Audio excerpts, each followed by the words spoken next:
Have you ever lived next to someone who made it their absolute life mission to make you completely miserable? You buy your dream house, you move in, and suddenly you realize you are living right next door to an actual monster. Hey guys, welcome back to the channel. I'm Hazel. Grab your coffee because today we have some premium suburban drama. Today's story is about a woman who proved that you should never, under any circumstances, mess with a retired schoolteacher. Our protagonist is a 65-year-old woman named Martha, who spent 40 years teaching middle school English before finally retiring. If you know anything about middle school teachers, you know they have the patience of a saint, but they do not tolerate disrespect.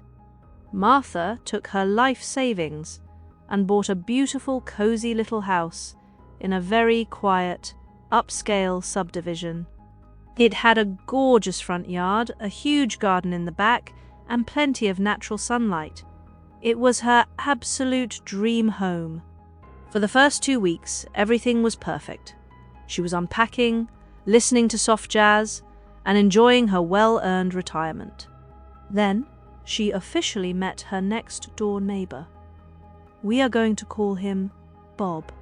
Bob was a miserable, deeply bitter man. Bob hated everyone and everything.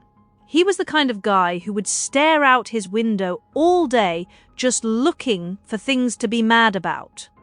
Martha tried to introduce herself over the property line. She waved, smiled, and said hello. Bob just glared at her, rolled his eyes, and walked back inside his house without saying a single word. That was the first red flag, but Martha just brushed it off, figuring he was just grumpy and wanted to be left alone. A few days later, Martha walked outside to check her front yard flower beds. Bob had 2 large, untrained dogs. Bob was standing on his porch, watching his dogs completely dig up Martha's freshly planted tulips. They were destroying her landscaping and using her pristine front yard as a personal bathroom. He didn't try to stop them, he didn't offer to clean it up. He just smirked and called them back inside. Yeah. Martha took a deep breath. She didn't want to start a war, so she politely yelled over, asking him to keep his dogs off her grass. Bob literally laughed out loud. He told her it was a free country and dogs will be dogs. Martha didn't argue. She just went inside, cleaned up the mess herself, and made a mental note of his toxic behavior. The following week, Martha was sitting on her back patio at noon on a Tuesday, reading a novel and playing some classical music. The volume was incredibly low. You could barely hear it from the edge of her own patio, let alone the street.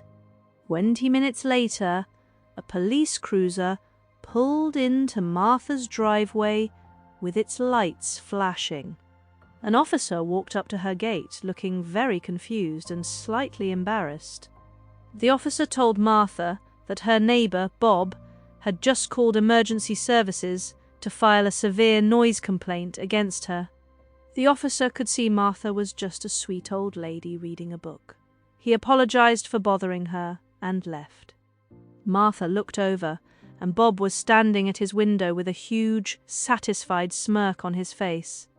He was intentionally trying to intimidate her. He wanted to make her feel unwelcome and anxious in her own home. But Bob wasn't done. A month later, Martha woke up to the sound of loud hammering and construction vehicles next door. Bob had hired a crew to build an 8-foot-tall, solid wooden fence directly on the property line dividing their backyards. The fence was massive, ugly, and placed perfectly to block every single ounce of afternoon sunlight from hitting Martha's beautiful vegetable garden. It is literally known as a spite fence. Within weeks, her tomatoes and peppers started dying from the total lack of natural light. Martha decided to try diplomacy one last time. She baked a fresh batch of chocolate chip cookies and walked over to Bob's front door. She knocked on the door. Bob opened it, looked at the plate of warm cookies, and glared at her with pure disdain. Martha asked him very politely if he could take down the top 2 feet of the fence so her garden could survive. Bob looked her in the eye, laughed his obnoxious laugh, and said, "My property, my rules. That is final, grandmother." Then he violently slammed the heavy wooden door right in her face. Martha stood on the porch for a moment. She didn't cry. She didn't get angry. She just calmly walked back to her house. She went inside, set the cookies on the kitchen counter, put on her reading glasses, and opened her laptop. Bob made a fatal error. He forgot that teachers spend their entire careers dealing with petulant, unruly bullies who think they are above the rules. Martha didn't get mad. She got educated. She spent the entire weekend researching local county ordinances, zoning laws, and property codes. She read through hundreds of pages of boring municipal documents that most normal people would never even know existed. On Monday morning, she went to the local hardware store and bought a heavy-duty measuring tape and some bright orange surveying string. While Bob was at work, Martha carefully measured the exact distance from the street curb to the brand-new spite fence. She checked the official county plot map she had downloaded and printed out. She smiled to herself. Bob's brand-new, highly expensive spite fence wasn't actually on the legal property line. It was a full 2 feet over the property boundary. He had built his massive fence directly on Martha's legally owned land. But Martha didn't stop there. If he was sloppy with the fence, she figured he was probably sloppy with the rest of his property. She looked over at the massive 2-story storage shed Bob had built in his backyard a few years prior. She called the city planning department and requested the public permit records for his specific residential address. The clerk on the phone confirmed what Martha suspected. There were 0 permits on file for a 2-story storage structure.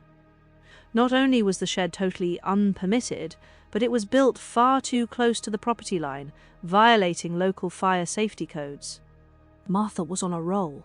She started looking at the front of his house. Bob had recently poured a massive concrete extension to his driveway for his boat. Martha cross-referenced the zoning map.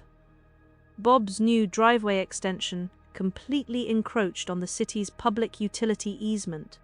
Martha spent the next 3 days compiling absolutely everything into a master file of destruction. She had high-resolution photos, exact measurements, printed county codes, and officially stamped plot maps. She organized it all into a beautiful, color-coded 3-ring binder. It looked exactly like a perfectly graded final exam. She drove down to the city zoning and code enforcement office and politely asked to speak with the senior inspector. She smiled and slid the heavy binder across his desk. The inspector opened it, and his jaw practically dropped. Martha had done his entire job for him. The evidence was irrefutable, perfectly formatted, and legally bulletproof. The inspector actually thanked her. He said he wished every complaint they received was this well documented. He promised immediate action. Martha drove home, made herself a nice cup of Earl Grey tea, sat on her back patio, and waited for the show to begin. 2 days later, a white city truck with flashing yellow lights pulled up right in front of Bob's house. The senior code inspector stepped out with a metal clipboard and knocked hard on Bob's front door. Bob opened the door, looking confused and annoyed. The inspector handed him a massive stack of official city citations. Martha watched from her kitchen window as Bob's face went from annoyed to pale white to bright, explosive red. Bob started yelling, waving his arms, and pointing aggressively at Martha's house. The inspector just shook his head, pointed at the property line, and handed Bob a professional tape measure. Bob measured the fence line himself. He realized instantly that he was 2 feet over. There was no arguing with physics and land deeds. The inspector gave Bob his final warnings and drove away, leaving Bob standing in his driveway looking like his world had just ended.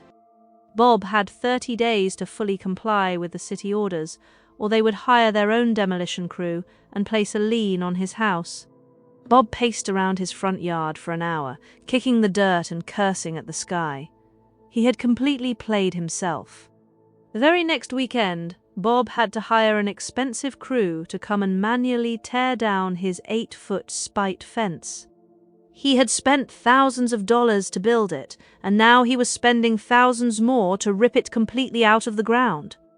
The second the wooden panels came down, beautiful warm afternoon sunlight flooded back into Martha's dying vegetable garden. But the fence was just the beginning. The unpermitted 2-story shed was legally unfixable. It had to be completely demolished.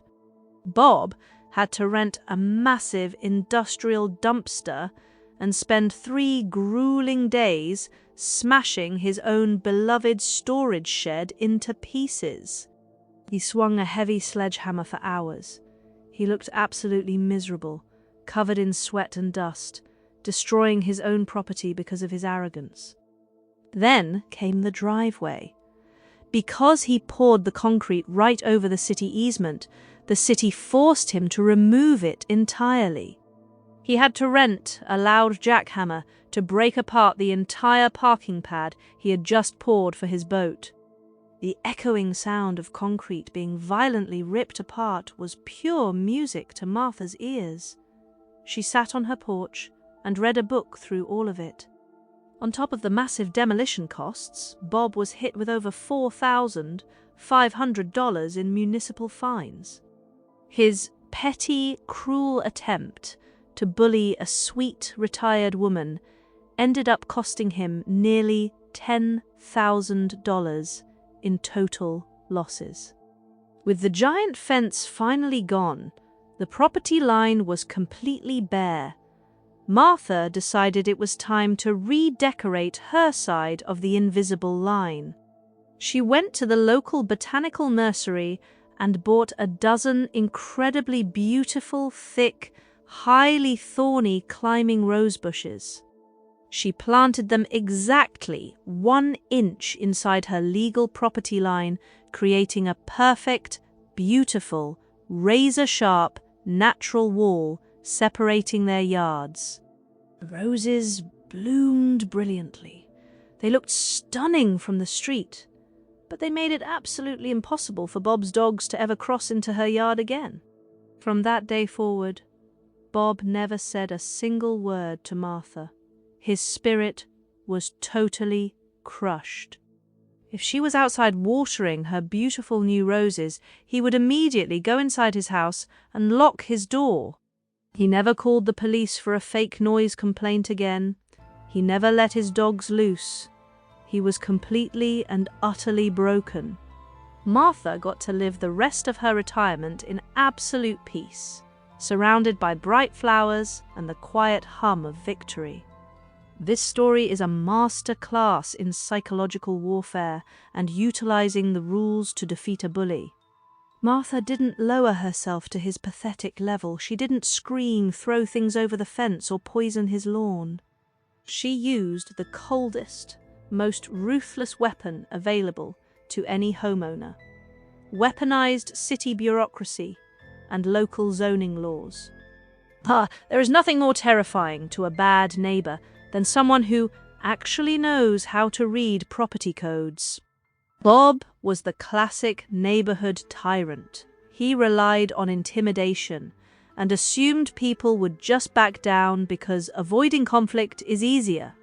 He took one look at an older, polite, retired teacher and assumed she was a weak target he could steamroll.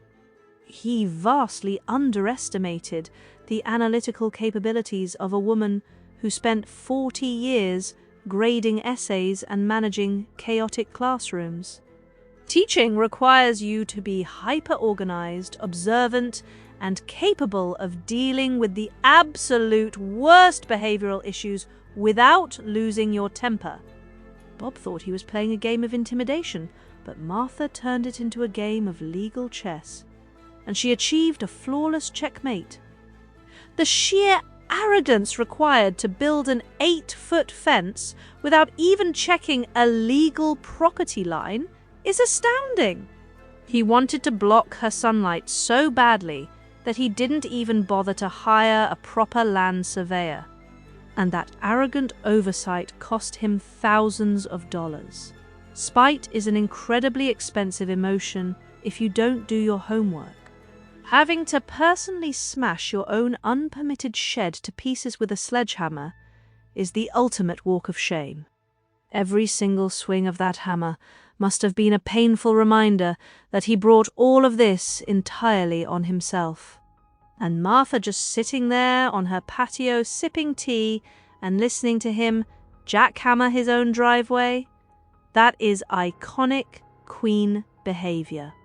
The thorny rose bushes were the absolute perfect cherry on top.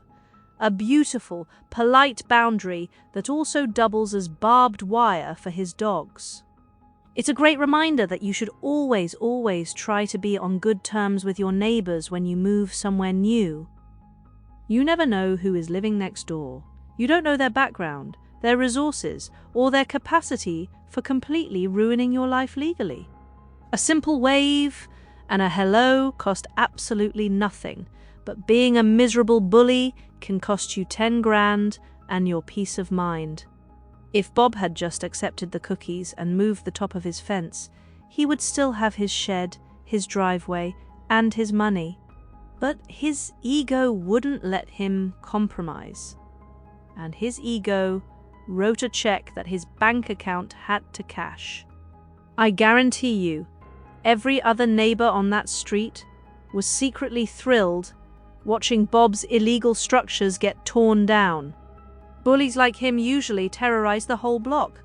Martha didn't just win for herself, she probably avenged the entire subdivision. I want to know if any of you have ever dealt with a nightmare neighbor like Bob. How did you handle the situation? Did you try to be diplomatic, or did you have to escalate things and call code enforcement to get them to back off?